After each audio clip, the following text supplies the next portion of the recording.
সম্ভব না। আল জামিউস সগীর লিসসুনানি ওয়াল মাসানিদ এর 9 নম্বর খণ্ড 466 নম্বর পৃষ্ঠার মধ্যে একটা হাদিস আসছে। عن أبي ذر رضي الله تعالى عنه قال يا رسول الله صلى الله عليه وسلم أوصني ও আল্লাহর রাসূল সাল্লাল্লাহু আলাইহি ওয়াসাল্লাম আপনি আমাকে কিছু উপদেশ দান করেন, আপনি আমাকে কিছু উপদেশ দান করেন। আল্লাহর রাসূল সাল্লাল্লাহু আলাইহি ওয়াসাল্লাম বললেন বিতাকওয়াল্লাহ, তুমি আল্লাহ পাক রব্বুল আলামিনকে ভয় করো, তুমি আল্লাহ পাক রব্বুল আলামিনের ভয় তুমি নিজের মধ্যে নিয়ে আসো। ফাইন্নাহু, কারণ হইল এই ভয়টা, এই তাকওয়াটাই হইল সকল বিষয়ের মূল।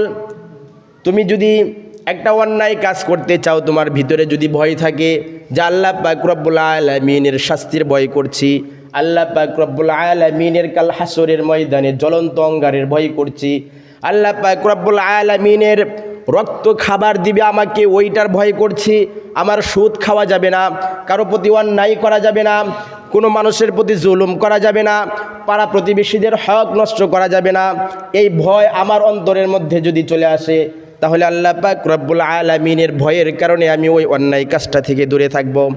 এই জন্য হযরত আবু যর গিফারি রাদিয়াল্লাহু তাআলা আনহুকে আল্লাহর রাসূল সাল্লাল্লাহু আলাইহি ওয়াসাল্লাম জানিয়ে দেন, ও আবু যর গিফারি, তুমি আল্লাহ পাক রব্বুল আলামিনের ভয় নিজের অন্তরে তৈরি করো, নিজের অন্তরে সৃষ্টি করো।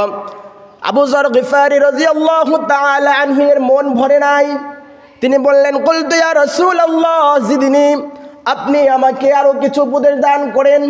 আল্লাহর রাসূল সাল্লাল্লাহু আলাইহি ওয়াসাল্লাম বললেন তুমি তিলাওয়াতুল কুরআন, তুমি কুরআনুল কারীমের তিলাওয়াত শুরু করে দাও, ওয়া যিকরিল্লাহ, এবং আল্লাহ পাক রব্বুল আলামিনের স্মরণ সর্বদাই যেন তোমার ভিতরে জীবিত থাকে, এই দুইটা কাজ করো। আবু যর গিফারি রাদিয়াল্লাহু তাআলা আনহুকে বললেন তুমি যদি এই কুরআনুল কারীমের তিলাওয়াত বাড়িয়ে দাও, তুমি যদি আল্লাহ পাক রব্বুল আলামিনের স্মরণ শক্তি যদি বাড়িয়ে দাও, তাহলে তুমি কি জানো ও আবু যর গিফারি, তাহলে দুইটা জিনিস ফায়দা হবে তোমার জন্য। ফাইন্নাহু নূরুন লাকা ফিল আরদি ওয়া যুখরুন লাকা ফিস সামা।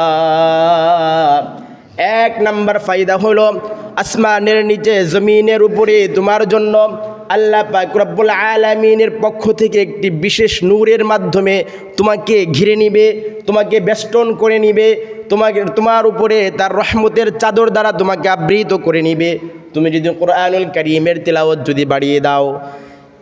আরও একটা উপকার হলো হযরত আবু যর গিফারিকে আল্লাহর রাসূল সাল্লাল্লাহু আলাইহি ওয়াসাল্লাম বলেন তুমি যদি কুরআনুল কারীমের তিলাওয়াত শুরু করে দাও, তাহলে আসমানের উপরে আল্লাহ পাক রব্বুল আলামিন ফেরেশতাদেরকে এরকমভাবে জড়ো করবে, একসাথে করবে, মাজমা সাজাবে, মাহফিল সাজাবে, মাহফিল সাজাইয়া তোমার আলোচনা, তোমার ব্যক্তিত্ব, তোমার প্রশংসা আল্লাহ পাক রব্বুল আলামিন ওই আসমানের উপরে ফেরেশতাদেরকে নিয়ে তোমার আলোচনা করবে যে অমুক বান্দা দুনিয়ার উপরে আমার প্রশংসা করছে, আমার কালামুল্লাহ শরীফের তেলাওয়াত করছে। এই জন্য ভাইরা আমার, রমজান মাস চলে আসছে, আমরা মনে করি যে আমাদের বয়স অনেক বেশি হয়ে গেছে, এখন আমাদের জবান দিয়ে কোরআনুল কারীমের উচ্চারণ বের হয় না, হরফ বের হয় না, জবর জের পেশ তাসদীদের উচ্চারণ আমরা পারি না। কিন্তু এটা কোনো উযর না, এটা কোনো কারণ না। আমরা মনে করি আমরা বৃদ্ধ হয়ে গেছি, আমরা আর কোরআনুল কারীমের তিলাওয়াত শিখতে পারবো না। হাদিসে পাকের মধ্যে আসছে কোনো ব্যক্তি যদি কোরআনুল কারীমের চর্চা করতে করতে, কোরআনুল কারীম শিখতে শিখতে যদি তার মরণ হয়ে যায়, আল্লাহ পাক রব্বুল আলামিন জানিয়ে দেন ওই ব্যক্তি কাল হাসরের ময়দানে হাফেজদের সাথে উঠবে, ওই ব্যক্তি কাল হাসরের ময়দানে আলেমের সাথে উঠবে, নবীদের সাথে উঠবে, শহীদদের সাথে উঠবে। তাহলে চিন্তা করেন, আমরা শিখতে পারি নাই, কিন্তু শেখার তো একটা অবস্থা তো তৈরি করতে পারি, ঠিক কিনা? আমরা এখানে অধিকাংশই বৃদ্ধ হয়ে গেছি, আমরা মনে করি যে আমাদের হুজুর আর বয়স নাই, সংসার